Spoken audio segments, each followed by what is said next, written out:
think. But they talked about that, and they also talked about having thinking supporters. Right? They said they had two sorts of supporters. They had the unconditional love supporters, which are your family and the dog, who don't know what you do at work, but obviously whatever you do is right because they love you, right?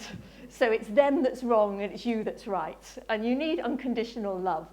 But you also need people who do know what you do and who can help you think through. So that might be a mentor, it might be a trusted colleague. And also they can give you a bit of challenge. And of course the coach can be in there as the thinking partner in that as well. So you need both. They talked about how they manage their emotional energy. And some of it was that optimism we talked about. And the other thing was that they actively did things which were completely unconnected to them at work. That they had something which said to them, I am not my job, right? Whatever that was, whether it was singing, dancing, cycling, I don't know, whatever. But something that gave them pleasure and which allowed them to be something other than. Because they said, if you didn't have something allowed to be other than, then again your perspective goes because your whole identity becomes tied up in the work that you're doing. And if it's going badly, that's not good. And then the last thing was this energy of purpose, that having a sense of why this is important to me. Because as we've said throughout the day, I think purpose, that when we know why what we're doing matters to us and what we're hoping to get from it, it fuels all of that sticking with behaviours. So those are what the leaders said. And I think that's often quite helpful with clients to almost normalize it and say, working here is not about your body being used up by. You've got to manage it in the same way as successful people manage themselves as a resource. And I think the last thing I'd want to say about resilience is it's not a set of psychometric qualities. A lot of resilience is shaped by context. The context that the organisation creates, the context that the manager and their team creates, all impacts on the resilience of the people within it. So it's not just control by the individual. There's also a question around what is the context in which people are operating and how do we make that healthier? And it links back to some of the things Stephanie was saying this morning. How do we make it healthier and happier for people so they are going to be more resourced to deal with the demands on them? Okay, so let me just stop there for a couple of minutes and pick up anything you want to pick up on, and then I'll go into some more of the coaching stuff. Anything you want to pick up on? Can I just ask, Yeah. do you see resilience as a proactive or a reactive concept? I think it's an outcome. It's an outcome of the coming together of those qualities for an individual. So when you say proactive or reactive, what are you thinking? It's just that obviously some people who come from more of a mental toughness background, not saying I do, consider that mental toughness is something that's proactive. Yeah. Whereas resilience, because of the nature of the word, it is about actually it's more reactive. It's more I would disagree. Yeah. I would disagree. I've got a new phrase I picked up the other week, which I love. It says, in my humble but accurate opinion. And in my humble but accurate opinion, I think mental toughness is just one aspect. I think resilience is a whole, it's almost like an umbrella of qualities which together provide protection. And it does require the individual to be proactive. And I think mental toughness is in there, but mental toughness of itself is not resilience. That would be my take on it. Yeah. Anything else? Just to flip the point of Yeah. that, some people I've worked with who see themselves as very mentally tough. Yeah. Really stretch your resilience. Yeah. Well, there are people who are mentally tough, but I don't think that of itself. I think there are other things that support it, and it certainly helps people to keep going. But I think you need those other qualities as well alongside it. Yeah. Okay. So let me just say a little bit about what I think we can do as coaches, because I think in my experience, needs come up in a number of ways. I think there are some people we work with who need some resources. They need a toolkit to help them manage themselves. Right? And we'll talk a little bit about that.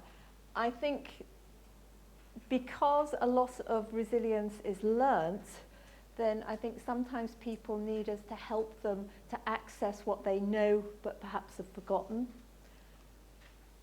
And I think for some of our clients, the need is to help them to build a new narrative, particularly if they've had something that's impacted them very strongly, where maybe they're more than afraid, they haven't just wobbled, maybe they've fallen.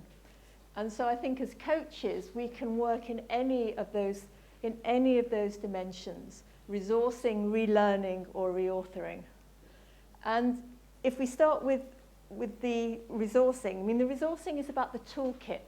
You know, it's some of the things we've talked about already, you know, time management. You know, you might be doing time management work with people. You might be doing the learned optimism that we talked about. You might be doing mindfulness. I mean, I imagine some of you are using mindfulness with your clients. Yeah? I mean, it's a great tool for helping people to sort of manage perspective.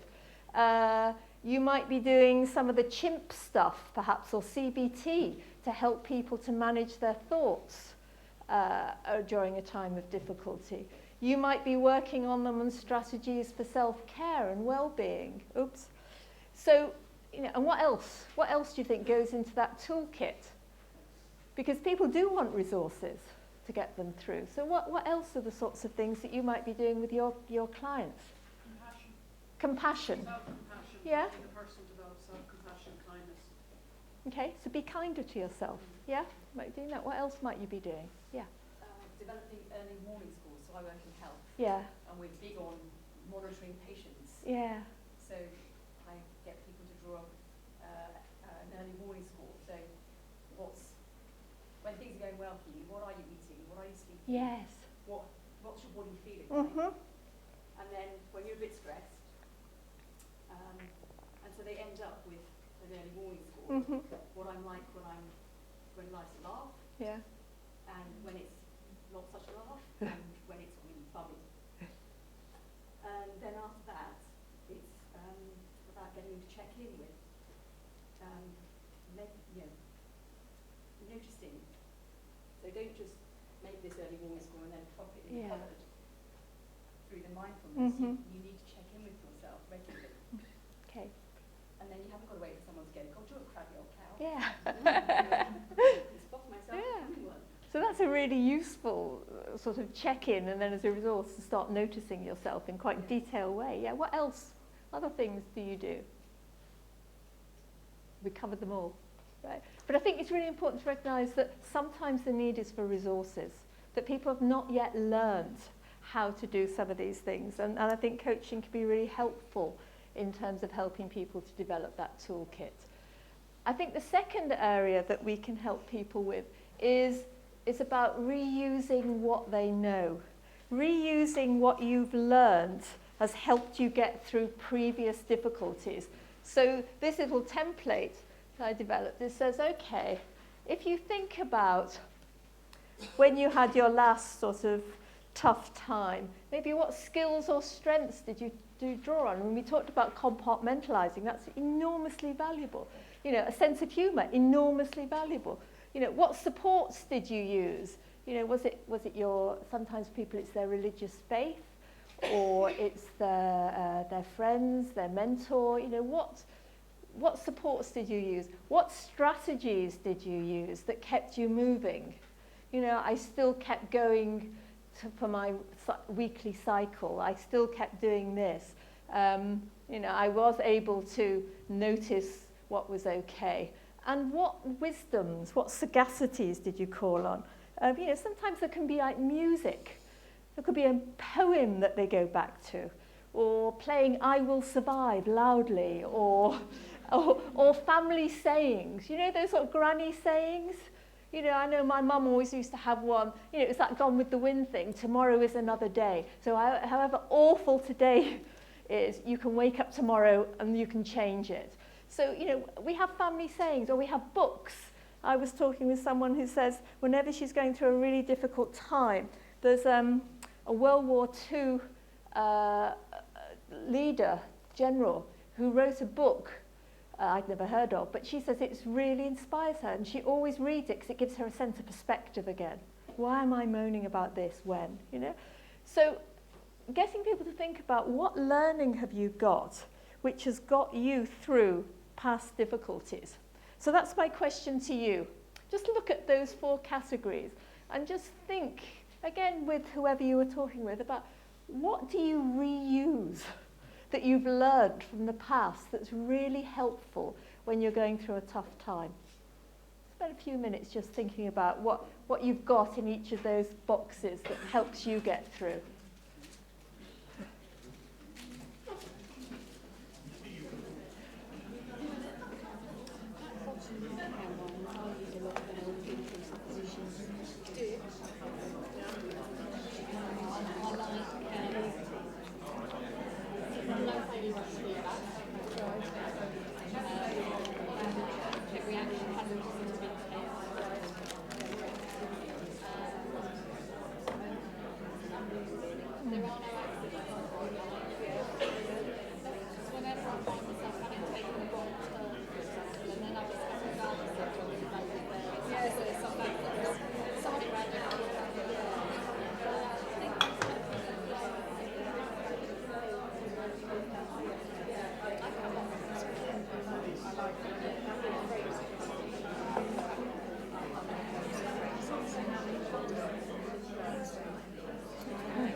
let me hear the wonderful things that you do. So what sort of strengths were you? Let's get some examples, because they can be weird and wonderful, these sort of things. So what sort of strengths do you call on? You listen to Earth, Wind and Fire. Yeah, yeah, that gets you through. Yeah. Oh, Maurice White. Which particular track?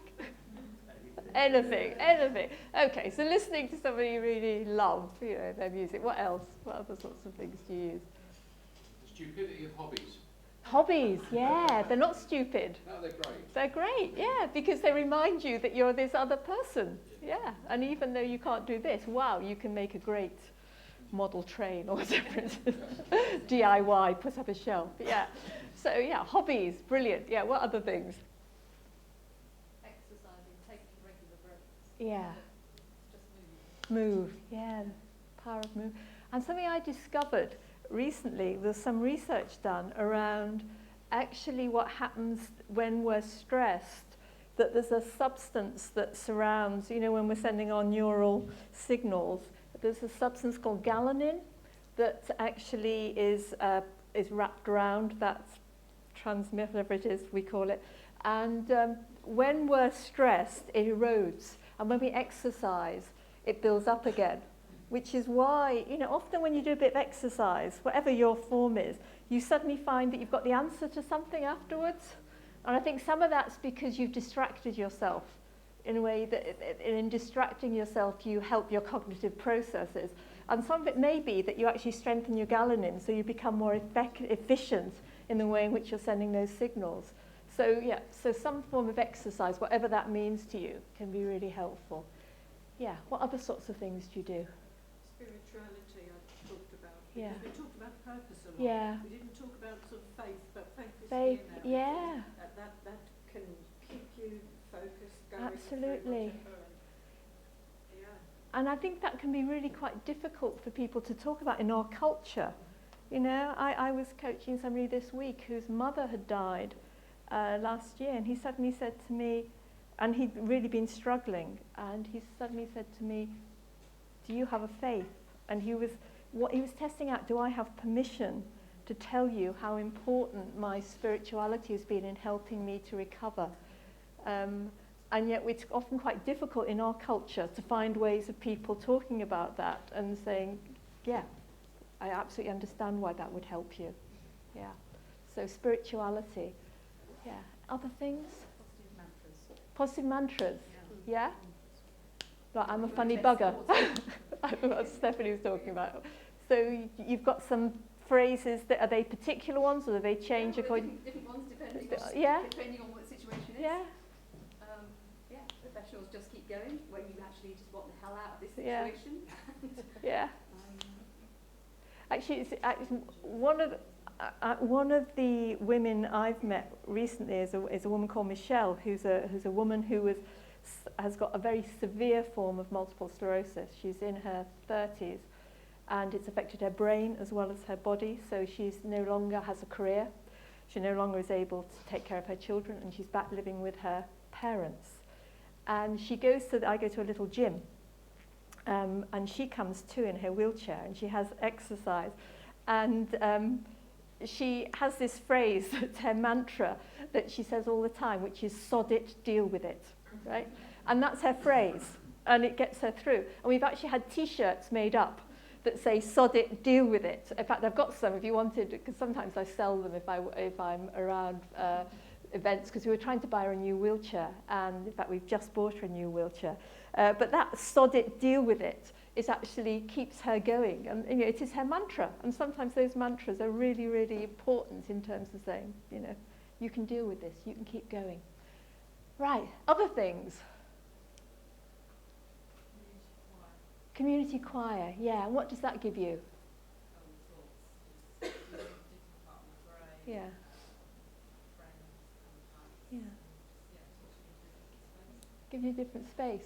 Yeah. So I think this framework, as simple as it is, can be really helpful for people, because it sort of normalizes and says whatever works for you is fine, right? Because if you know you've learned, it's a solution-focused framework, isn't it? If you've used it before and it works, why not use it again? And however quirky it might look for other people, that's fine. If you know it works for you, use it. So that's my little reusing resilience. The last area I wanted just to touch on is this one of narrative. Many people have said this in different ways over the years. This has been said recently by the film director. Sorry, I've gone back to that. Shekhar Kapoor has said it, but you'll see it in Sartre, and many other people have said the same thing, that we are all carriers of stories, and the stories which we tell ourselves, and also the stories which our families tell us, shape how we experience ourselves in the world. And I think one of the things that we often find in coaching is that people come with stories that they're very attached to about themselves, stories about either their ability or their lack of ability. And it's very hard for people to let go of stories because we trust the stories we tell ourselves. And that's why I like this quote by Salman Rushdie, because those who do not have the power over the story which dominates their lives, the power to retell it, to rethink it, to deconstruct it, to joke about it, and change it as times change, truly are powerless because they cannot think new thoughts. And I think often when people are coming to coaching, particularly if they've had a disruptive experience, they're coming with a really strong story that they are firmly attached to, and that our role is to help them to deconstruct it, sometimes to joke about it, but certainly to help them change it so that they can think new thoughts, and from new thoughts come new actions. So I think he says it very eloquently. And what I discovered when I was doing my research, because what I did when I was doing my doctorate was I was working with people who owned up that they'd lost their resilience as a result of something which was happening to them at work.